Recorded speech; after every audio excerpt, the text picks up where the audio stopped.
Oi, pessoal. Eu não sei se vocês viram, souberam, mas eu estou numa época bem leitora de fantasia, digamos assim, né? Na verdade, a volta da Paula leitora de fantasia, porque eu tive uma época muito grande nesse mundo, né, de fantasias ou romantasias. Algumas pessoas gostam de fazer essa divisão, né, de que temos um mundo, né, com seres sobre-humanos, né, seres mitológicos às vezes e tal, e neste mundo, né, a história meio que gira em volta de algum romance, alguma coisa. E eu tive muito essa fase, né? Eu li todos os livros de Crepúsculo, inclusive extras que lançaram e revistas e os caramba quatro, né? Aí eu vi todos os filmes e vi de novo, provavelmente. Aí puxou a saga Vampire Diaries, que os livros eu não gostei muito. Na verdade, acho que todo mundo que eu ouvi falando sobre isso não gostou muito. Eu li alguns, mas só porque eu comprei o box fechado, então eu, tipo, meio que me obriguei. Mas, né, não tínhamos muito. Mas a saga, a série de TV foi, tipo, muito, muito forte na minha vida. E eu quase derrubei a câmera. Temos a saga, né, Vampire Diaries. Aí temos a fase Anjos Caídos, né, que aí veio Fallen, veio Sussurro, né, e aí tivemos também a parte Maldição do Tigre também, que eu fiz um vídeo, inclusive, falando especialmente da saga, livro por livro e tal, ficou bem legal até, eu acho, depois vocês podem procurar para ver. Mas, né, por algum motivo, eu acho que é um pouco editorial, digamos assim, porque o sucesso foi meio que passando, então as pessoas foi diminuindo o número de livros, né, nesse tipo, e acho que talvez até vida mesmo, né, que muda, né, o momento da vida e tal, passou, né? Achei que tinha ficado no passado, tipo, é uma Paula mais, né, lá, adolescente, início da vida adulta e tal. Mas, por total coincidência do destino, né, tipo, forças do universo, eu, sem querer, estou voltando para este mundo, né? E o que, né, me fez chegar a essa conclusão e gravar esse vídeo são basicamente duas histórias, né? Um que é uma duologia, na verdade, né? São 2 livros, uma saga de 2 livros, né? E um livro diferente, que coincidentemente também meio que puxa do meu passado, mas vamos começar. A duologia é a duologia do Oceano, né? Que ele tem 2 livros, que eu não tenho eles físicos aqui para mostrar, porque eu li em e-book. Talvez eu tente botar a foto aí depois, ou postar em algum lugar, não sei. Mas os 2 livros são O Segredo do Oceano e A Alma do Oceano. E eu conheci o livro porque tem um aplicativo chamado Esquilo, que você pode comprar e ler e-books e tal, e eles às vezes fazem alguns eventos, assim, algumas, né, promoções e tal. E aí eles sugeriram, tipo, uma leitura coletiva e tal, do Segredo do Oceano. Aí eu li a sinopse, achei interessante, resolvi ler, né, pra entrar na conversa e tal. E aí o livro é sobre uma Mamiwata, que eles chamam, que, né, acho que precisamos de um pouco de contexto.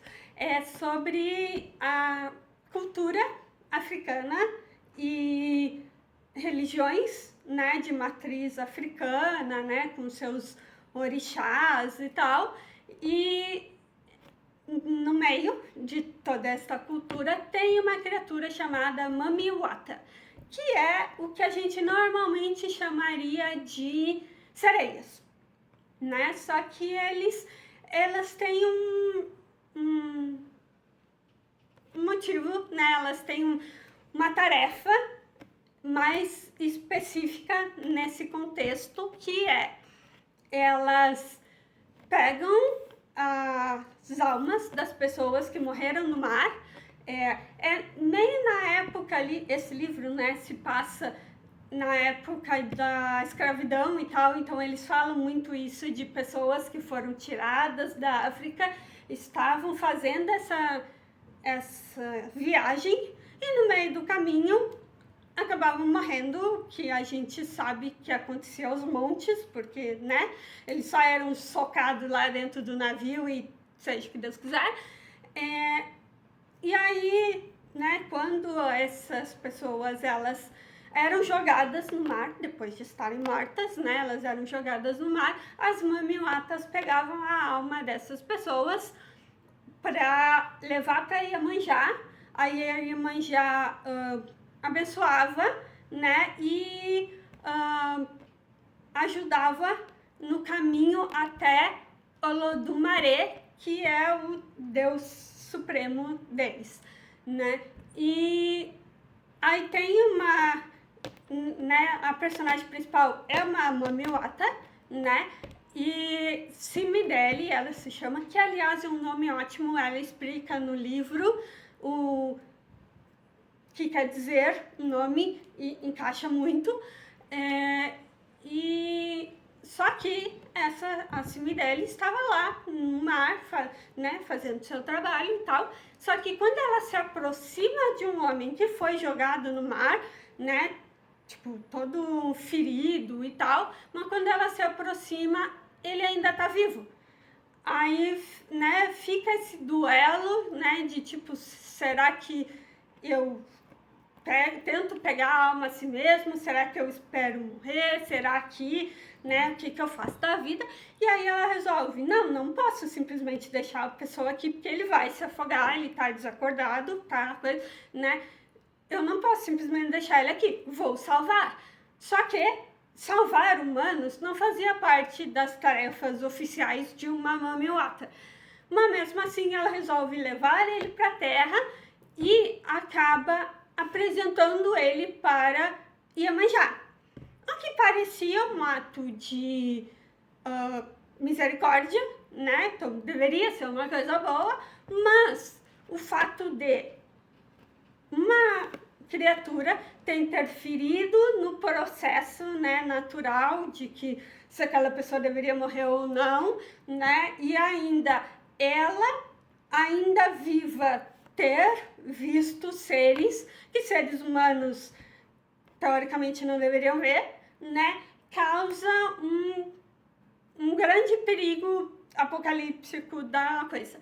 E aí a história começa a se desenvolver do momento de que está a Simidele tentando remediar essa situação, né, e pedindo perdão e tal para os seres supremos, né, e explicar que essa não era coisa dela, né, a intenção dela, ela meio que só realmente tentou ajudar alguém. E o menino que foi salvo, ele era de uma aldeia indiana é ótimo, africana e tal, e ele quer voltar para a aldeia, porque ele tem família, ele tem uns irmãos também que estavam num ponto muito importante iam passar por uma cerimônia muito importante e tal. E aí, neste meio do caminho, eles vão encontrando outros orixás e outras criaturas e chegam na aldeia do Kola, né, e tal, e isso é uma coisa que me atraiu muito. Eu não tinha percebido, quando eu li a sinopse, ela falava alguma coisa sobre Pequena Sereia e seres e tal, mas eu não tinha percebido muito que era sobre isso o livro. E eu achei muito interessante, primeiro porque a autora, ela escreve muito bem, a gente se envolve com os personagens, né? Chegou no final do livro, é daqueles que, tipo, você meio que sente as pessoas, sabe? Tipo, parece que a pessoa tá realmente em perigo. Alguma pessoa que você se importa muito tá realmente em perigo. E aí, né, começa a dar aquele nervosismo e a pessoa começa a se mexer na cadeira, sabe? Aí passamos por esse momento e tal, né? E achei muito interessante. E ele tinha um final aberto, né? Tecnicamente, o que eles tinham ido resolver estava resolvido, né? Eles conseguiram evitar uma coisa maior e tal. E Cora encontrou os irmãos que também, né, foram salvos. Então, meio que tinha, mas era um final meio aberto. De tipo, resolveram e ponto. Tipo, o que aconteceu depois? Não sabemos. Aí fui procurar, né? Como eu tava muito nesse clima, nesse adrenalina e tal, fui procurar sobre a autora, né? E a história e tal. E aí eu descobri que não era um livro, era uma duologia. Aí eu tentei dar uma segurada, né? Não comecei o segundo imediatamente depois, até porque eu tenho andado tentando gastar um pouco menos de dinheiro e ler os livros que eu tenho antes de comprar novos, mas isso não durou muito tempo, né? Qualquer pessoa que me conheça provavelmente sabia que isso não duraria muito tempo. Vamos tomar um suco, peraí. E acabei comprando o segundo livro. E um dos motivos do porquê que eu comprei o segundo livro era justamente esse final. De tipo, eu tinha tentado imaginar o que aconteceria dali pra frente. Aí eu descubro, eu não preciso imaginar, tem a resposta. Aí compramos o segundo, que, né, é a Alma do Oceano, que acontece um pouco depois, acho que alguns meses depois, que termina o primeiro livro, né? E aí Cimidele e Cola se separaram, foram, né, estão cada um resolvendo seus problemas e tal. E aí começa outro grande problema apocalíptico, indiretamente causado pelo final do primeiro livro, né? De novo, é uma coisa que teoricamente parecia. Não vamos dar muitos detalhes, porque eu não vou contar o final do livro, mas uma coisa que parecia estou salvando as pessoas, mas desencadeou outro grande apocalipse, porque aparentemente parece que é assim que a Cimidele vive, de apocalipse em apocalipse. E o segundo livro, ele segue na mesma coisa, né, de cultura africana e tal, aprofunda, acho que um pouco mais, né, em alguns pontos e tal, né, e sai do mesmo ritmo do jeito de escrever, da escritora e tal. Então, foram esses dois que meio que eu entrei meio que sem querer, não tinha me dado conta exatamente aonde que eu estava pisando, mas depois que eu tava com eu parei e pensei, olha, então talvez a leitora de fantasia, né, que existe dentro de mim, talvez ela ainda exista, né? Ela só se escondeu um pouquinho, mas quando aparecer o livro certo, ela volta. O que aparentemente foi o que aconteceu. E aí depois disso temos outro livro, As Promessas de Areia e Fogo, que, aliás, gente, olha que livro mais lindo. Olha isso. Aí ele tem também essa leitura aqui, essa pintura trilateral, né, que chama e tal. Tem esses fitilhos aqui que parece de livro antigo, sabe? Então, ele é meio que uma releitura, uma livre inspiração no Aladdin, da Disney. E eu automaticamente, quando a pessoa me comentou isso, é uma adaptação de Aladdin, eu meio que parei de ouvir. Eu já fui entrando no link para clicar para comprar o negócio. Porque Aladdin foi o desenho da minha infância. Sabe aquela fita VHS que você tinha em casa? Talvez algumas pessoas que vejam esse vídeo não tenham ideia do que seja uma fita VHS, mas é basicamente um filme de streaming numa coisa física, né? Que você botava na TV e passava. Aí eu tinha esse VHS quando eu era criança e assisti 155 milhões de vezes. As músicas, até hoje, elas ficam rodando na minha cabeça. E uma vez eu fiz uma cena ridícula. Todas as vezes assim, que chega o Natal, que começa a ter tâmaras no supermercado, na minha cabeça começa a rodar uma cena que é do início do filme, eu acho, que tá uma personagem lá naqueles mercados indianos, sabe, marroquinos, né, essa coisa meio Oriente Médio e tal, e uma hora ele fala, tâmaras fresquinhas, alguma coisa assim, então, tipo, todas as vezes que eu entro no mercado que tem tâmaras, me vem essa coisa na cabeça. Mas tá, essa adaptação, ela pega pontos chaves da história, né? Tipo, o Aladdin é um ladrão, né? Uma pessoa humilde que meio que vai se virando com o que dá e tal, né? Aí temos um reino, né? Que o rei, ele é um pouco mais... ele é meio que um fantoche, digamos assim. Aí temos um vizir, né, que é tipo um primeiro-ministro, que é quem manda de verdade, que é cruel, ambicioso, etc, etc. E aí ele pega esse esqueleto, e aí temos uma mudança muito interessante, que tipo, ele muda realmente o sentido da história, que é o gênio da lâmpada. Temos um gênio da lâmpada, só que nesse caso ele é uma mulher. E eles também aprofundam nessa história.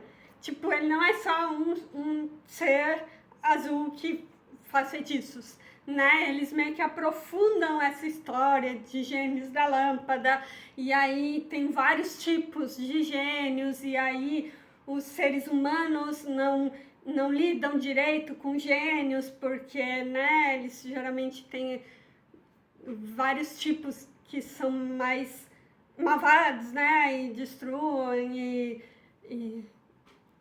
né, só cuidam de si mesmo e prejudicam os seres humanos e tal, né, então, e aí tem toda essa história de, primeiro, aprofundar o gênio, né, de não ser só alguém que tá ali fazendo feitiços e ponto. Eles têm uma história, eles têm um objetivo por trás e tal, e também tem toda essa história, né, dessa luta, né, de humanos e gênios, e de tipo, ele é o meu amo, mas eu não deveria gostar dele e tal, mas como você fica convivendo com a pessoa e tal, como é que você não gosta de uma pessoa, né? Então ele tem todo esse desenvolvimento e tal, que eu achei muito interessante. Eu comprei pelo Aladdin, mas a história em si, né, eu achei ela muito interessante também.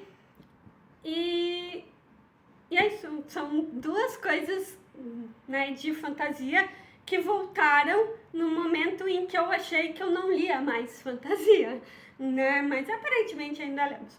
Aí, então, é meio sobre isso que eu queria falar, né? E o livro que eu tô lendo agora também é um pouco meio fantasia.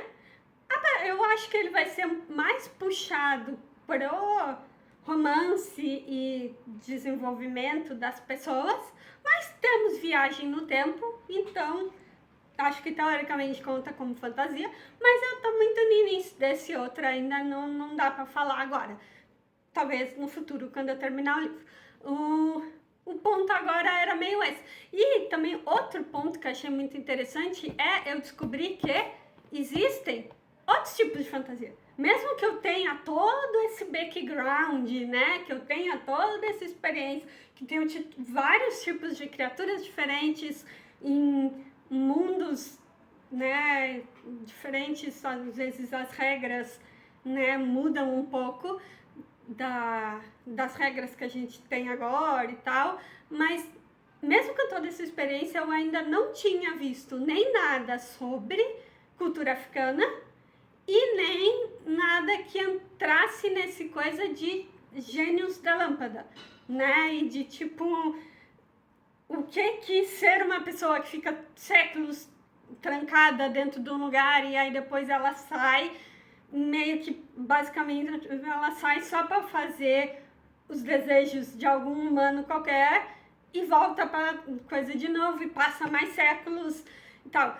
E eu nunca tinha visto nenhuma coisa que se intensificasse nisso, que mostrasse o que isso poderia causar, né?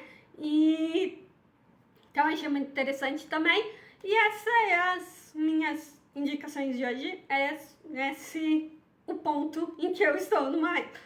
Então, como eu falei, talvez em algum futuro eu fale sobre o livro que eu tô lendo agora, mas não sei. Talvez. Mas tchau. Por hoje é isso.